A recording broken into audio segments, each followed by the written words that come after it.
원나라의 최전성기를 구가하던 형제 쿠빌라이 칸. 그는 양쯔강 이남인 강남에 위치한 남송을 정벌하여 완전한 중원 통일을 이루길 원했다. 이를 위해 쿠빌라이 칸은 수시로 노련한 장수 및 신료들과 함께 남송 정벌에 관해 논의했는데, 하루는 남송을 어떻게 정벌할 것인가 라고 묻는 쿠빌라이 칸에게 고려인 조이가 제시한 책략이 큰 주목을 받게 된다. 고려를 통해 남송의 주요 교역국인 일본을 원나라 진영에 서도록 회유하여 남송을 고립시킨 후 원나라와 무려 그리고 일본이 남송을 삼면에서 포위하고 공격하여 정벌하자는 전략이었다. 양쯔강 이남 한 구석으로 쫓겨간 남송이 뭐라고 유라시아를 평정한 원나라에서 저리 호들갑일까 싶기도 하지만, 바다같이 넓고 긴 양쯔강과 그 주변에 축소된 높고 튼튼한 성벽을 바탕으로 남송이 구축한 방어태세는 지난 40여 년간 원나라가 양쯔강 이남으로 진격하지 못할 만큼 상당히 견고했으며, 원나라와 일체의 타협 없이 40년간 팽팽하게 맞서고 있는 남송이야말로 가히 원나라의 최대 난적이라 할 만했다. 쿠빌라이 칸은 조이의 책략에 매우 흡족해하며 조정에 즉시 이를 추진하도록 명한다. 그런데 남송 정벌 전략의 토대를 제시한 자가 몽골인이 아닌 고려인이라니, 도대체 조이라는 이 고려인은 누구인가? 조이의 본명은 조이녀, 고려 문관 출신으로 여몽 전쟁기에 원나라에 투항한 배신자로서 여러 외국어에 능통한 수재인지라 쿠빌라이 칸의 오랜 쓰임을 받고 있는 자이다. 조이는 고려를 앞장세워 일본을 정벌하도록 쿠빌라이 칸에게 권유하는 등 고려에 대한 참여를 일삼던 역적으로 고려사 반역 열전에서도 크게 한 자리를 차지하며 현재까지도 그 이름을 널리 알리고 있다.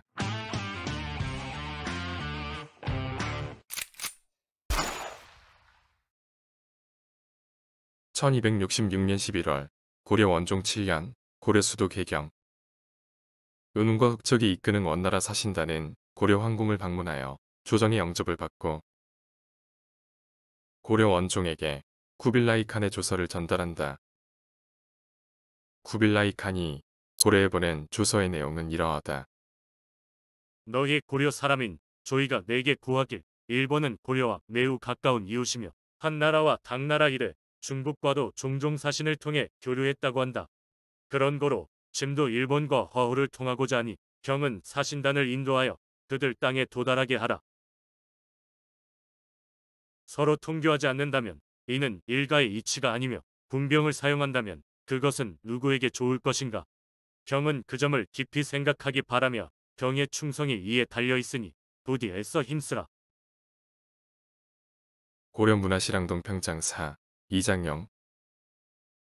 이장영은 몽골과의 30년 전쟁으로 인해 쇠락해진 고려를 재건하고자 노력한 재상으로 원나라 조정의 일부 고관들과 황실 주변 고려인들을 통해 원나라의 동향을 수시로 파악하고 있었다.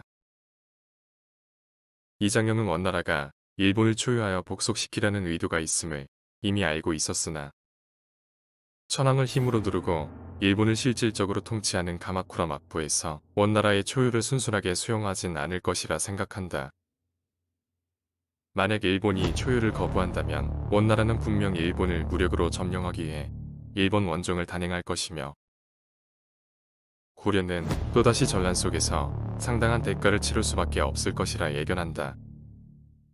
그래서 이장영은 원나라와 일본의 통교가 성사되지 않도록 원나라 사신들의 일본행을 적극적으로 저지한다.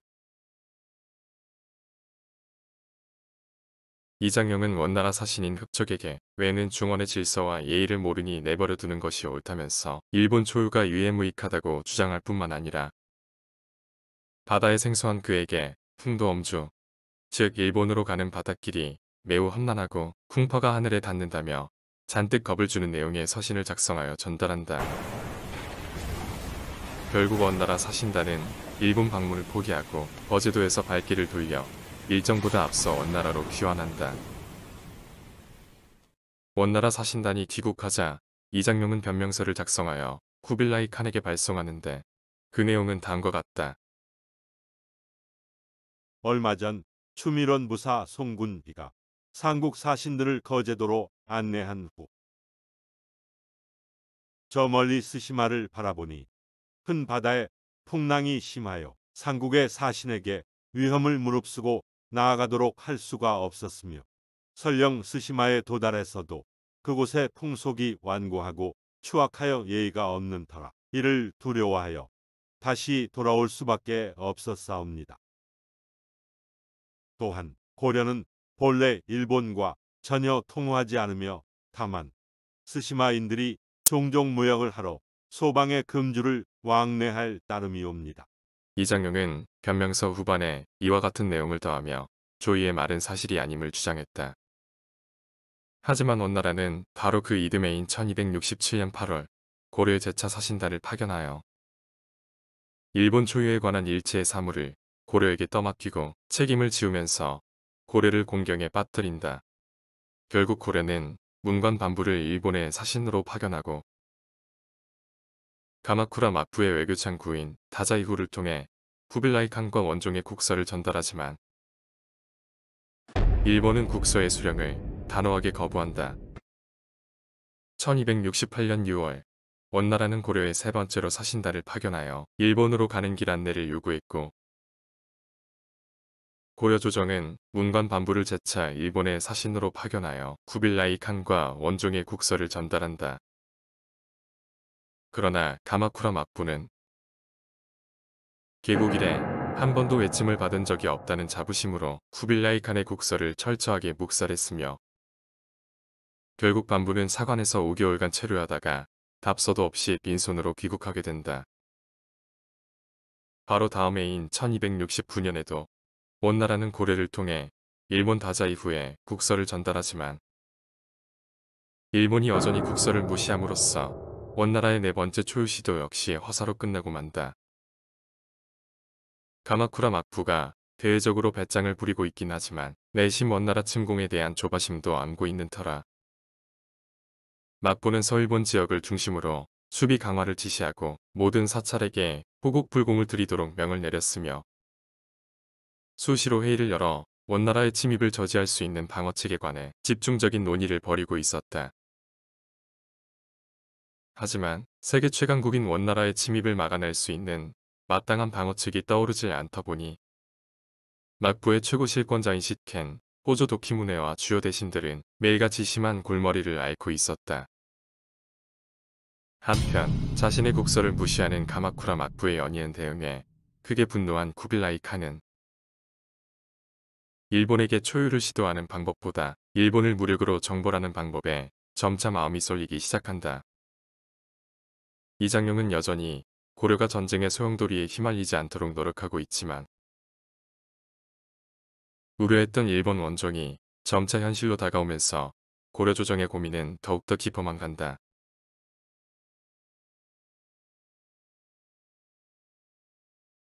(1268년 4월) 고려 원종 9년 원나라 수도 대도성 문화시종으로 임명된 이장용은 사신단을 이끌고 원나라의 두 번째로 입조하여 쿠빌라이 칸을 아련한다. 이때 황궁에서 이장용과 쿠빌라이 칸이 나눈 대화 내용은 고려사절요에 자세하게 기록되어 있다. 짐은 영영공 왕준을 통해서 고려에 오만 강병이 있다 들었다. 짐은 이번에 송과 외를 정벌하려 하니 너희는 4만 병력을 동원하라.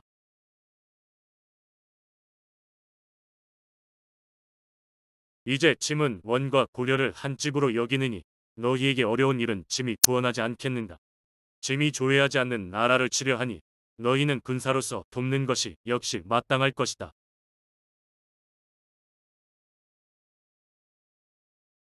또한 내가 귀국하면 왕에게 말하여 군선 1,000척을 만들되 큰 배는 쌀 3, 4천 석을 실을 수 있도록 건조하게 하라.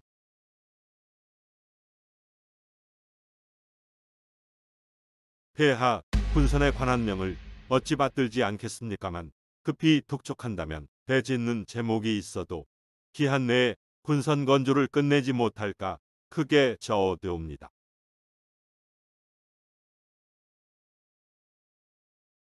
너희는 예전에 서하의 왕이 대조께서 금나라와 호라즘을 정복하실 때 약속했던 파병에 불응하여 스스로 멸국을 초래했던 서하의 역사에 대해 알고 있느냐?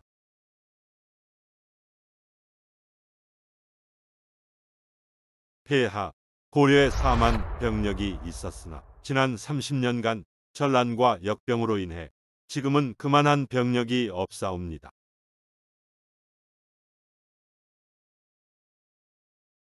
고려에도 부녀자가 있을진데 죽은 자도 있겠지만은 출생하는 이가 없겠는가? 내가 늙고 일에 어두워서 제대로 모르고 말을 함부로 하는 것은 아닌 게냐?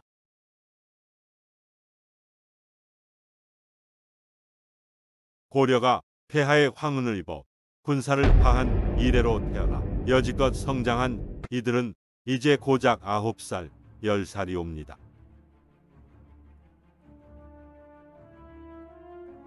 이미 고려를 원나라의 일가로서 일본 정벌에 참전시키기로 결정한 쿠빌라이 칸은 고려의 적극적인 참여를 원한 반면 이장용은 고려의 전쟁 부담을 최소화하면서 일본 원정은 최대한 늦추고자 노력하는 모습이 드러난다. 쿠빌라이 칸은 이장용을 화술의 명술한 뜻의 몽골어인 아만 메루겐이라 부르며 원정 준비에 만전을 기하라고 하명하지만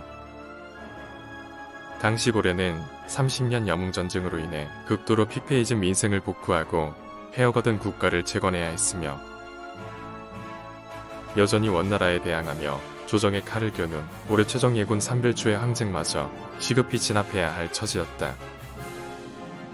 내치에 전념해야 할 고려에게 일본 출병을 위한 강요된 전쟁 준비는 엄청난 부담으로 다가올 수밖에 없었다. 그래서 그간 고려는 원나라의 일본 원정 계획 자체를 무산시키고자 노력했지만 결국 일본 출정이 결정된 상태에서 국력이 쇠한 고려가 이를 거부하고 원나라와 10번째 전쟁에 돌입할 수는 없는 터라 일본 원정에 대해 커지는 반감에도 불구하고 고려는 전쟁 준비 과정에서 원나라와 절충하여 맡아야 할 군수 품목과 물량 그리고 병력을 최소화한다는 전략으로 원나라와 연합하여 본격적인 일본 원정 준비에 돌입하게 된다.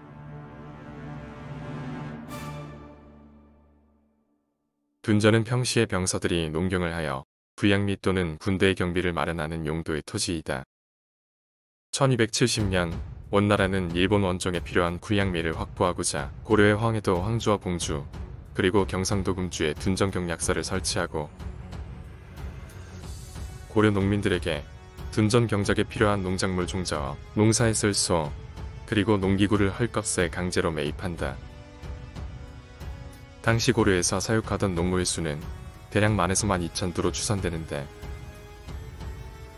원나라가 중국 비단 12,351피를 지불하고 약 5,000여 두의 고려 농무를 구매했으니 농무 한 두에 중국 비단 약 2.4필, 즉 2필 반을 지불한 셈이다. 그러나 당시 고려 농무 한 두의 값은 상급 5승포 기준으로 약 500개였고 중국 비단 한 필은 상급 5승포 90개에 달하는 금전적 가치를 지녔으니 당시 시세에 따르자면 농무 한 두에 중국 비단 6필 정도를 지불하는 것이 적절했던 만큼 시세의 절반에도 못 미치는 가격으로 농무를 구매한 것은 사실상 반강제적인 수탈과 다를 바 없었다. 아울러 농무를 잃은 농민들이 농사를 포기하면서 식량이 부족해진 고려의 백성들은 아사 위기에 처하는데 원나라는 그것만으로 부족했는지 농무 2,000두를 추가로 요구하며 미공 약 90만 석, 우마사료 약 50만 석, 종자 약 2만 석을 더 수탈해간다. 이에 참다 못한 원종은 1271년 3월 원나라에 사신을 보내 고려의 어려운 형편을 호소하는 표문을 전달한다. 고려의 백성도 황제의 백성이며 농사도 구, 소, 종자와 식량은 백성의 생존에 꼭 필요한 물품이온데 이들을 모조리 징발하여 삼국의 군대에 공급한다면 우리 백성은 모두 기아로 소멸하게 될 것입니다. 특히 원종은 과한 부역과 식량 부족이 지속된다면 백성들이 반란 중인 삼별초를 지지하게 되면서 전쟁 준비에도 차질이 올 수 있음을 암시한다. 고려 백성들은 온갖 번잡한 부역으로 힘이 다해 고통을 견뎌내기가 어려운 지경인 반면 역적의 편에 선 자들에게 굶주림과 고통이 없다면 어리석은 백성들은 역적의 편에 설지 모릅니다.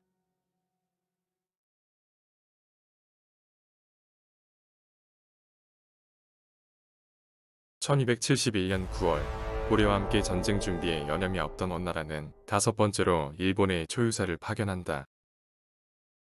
원나라 초유사 조양필은 가마쿠라 마푸에게 일본이 조공하지 않으면 원나라와 고려가 출병한다고 통고하며 자신이 수도인 교토를 방문하여 천황이 이끄는 조정과 직접 교섭을 하겠다고 요구하지만 막부 최고 권력자인 8대 시켄 호조 도키무네는 원나라의 조공 및 입조 요구와 천황과의 직접 교섭을 단호히 거부하고 서일본 지역의 모든 지방관들과 무사들에게 방위태세를 강화하도록 재차 하명한다.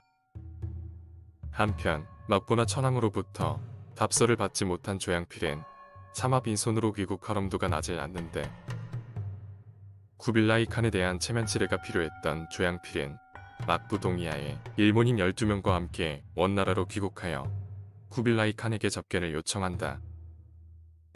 그러나 구빌라이 칸은 조양필의 접견만 허락할 뿐 일본인 12명은 즉시 되돌려 보내라고 지시한다.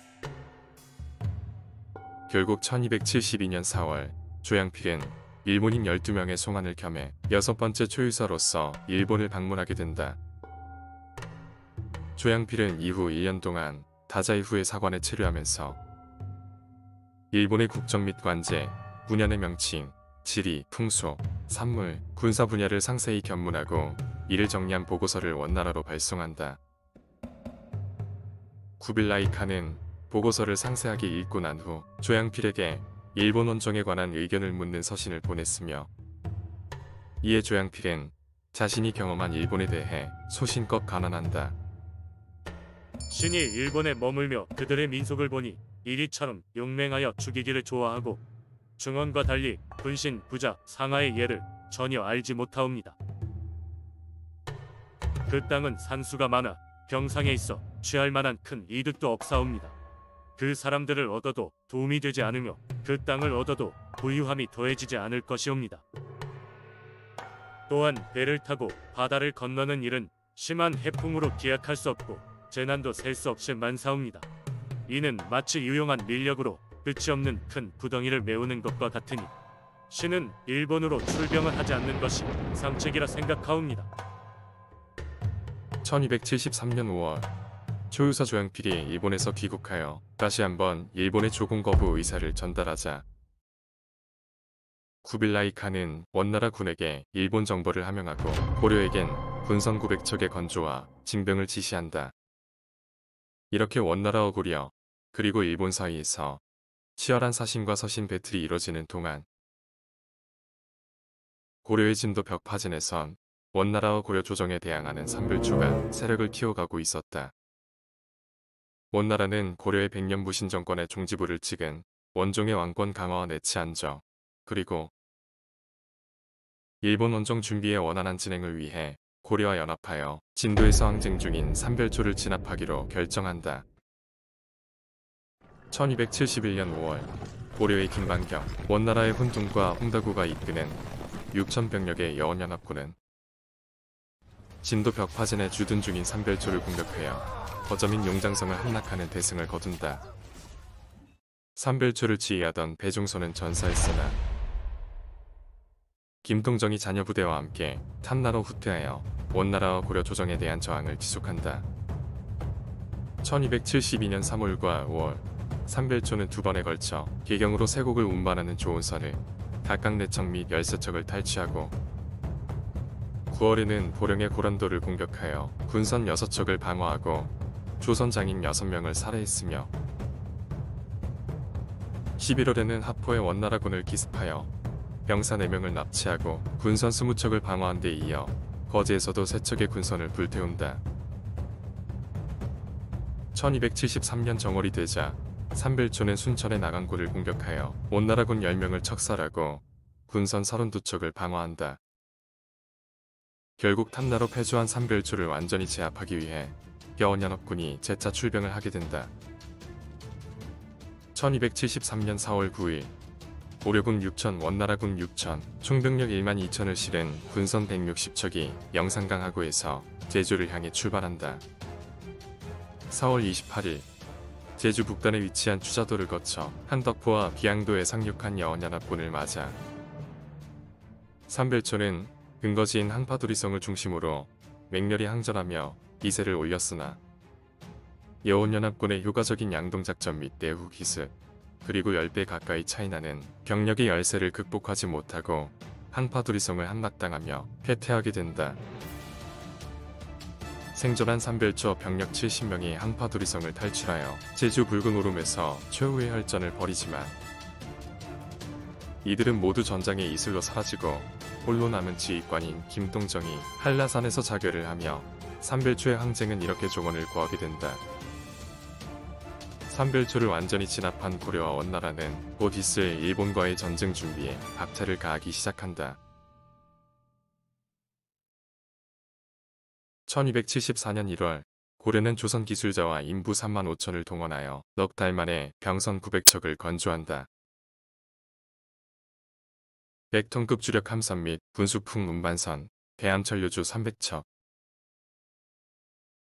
상륙용 돌격선, 발도로 경질선 300척, 식수 운반 보급선, 흡수주 300척. 건조된 군선들은 진수되어 한동안 연안을 항행하며 바다의 유속과 파도에 적응하는 과정을 거친다. 모든 군선의 건조와 진수가 마무리되자 원나라는 훈둔을 도원수, 흥다구를 우부원수, 유복형을 좌부원수에 임명하고 몽골족을 중심으로 거란족, 여진족, 한족이 추가된 군사 2만 5천을 파병한다. 고려는 김방경을 도독사, 김문비를 우군사, 김씨를 절군사로 임명하고 전투병 8천과 노젓는 수부 6,700으로 구성된 총병력 1만 4,700을 파병한다. 구빌라이 칸은 고려군을 이끄는 도독사 김방경에게 계부 의동 3사란 직위를 수여하고 친히 발군의 전공을 바란다는 격려를 전달하며 직접 금제 안장과 체포까지 하사한다. 계부 의동 3사란 직위는 중국 황제가 국가에 큰 공로를 세운 대신이나 장소 또는 외국 군주에게 제수하던 최고의 명의직으로 고구려, 신라, 백제 및 고려의 여러 군주들이 수여받은 직위이기도 하다. 1274년 5월 경상도 압포에 집결한 여원연합군은 7월로 예정된 일본 출정에 대기하며 한참 정비 중이었다. 그러나 6월 18일 고려 원종이 제위 15년 만에 승하하면서 일본 출정 시기가 연기된다. 7월 22일 고려의 25대 군주인 충렬왕의 즉위식이 거행되고 9월 12일 소릉에서 원종의 장례를 지낸 후 10월 3일이 되어서야 여원연합군은 일본으로 출정하게 된다. 여원연합군의 첫 번째 목표는 바로 일본으로 향하는 길목에 위치한 스시마와 이키노시마의 점령으로 일본은 역사상 최초로 국가전 형태의 외침을 겪게 된다. 결코 원하지 않았던 전쟁과 마주하게 되어 마음이 마냥 무겁기만 한 충렬왕이 선왕들의 위패를 모신 태묘에서 고려군의 전승과 무사귀환을 기원하고 있을 무렵 여원연합군 함대는 스시마 앞바다의 물길을 거세게 가르고 있었다.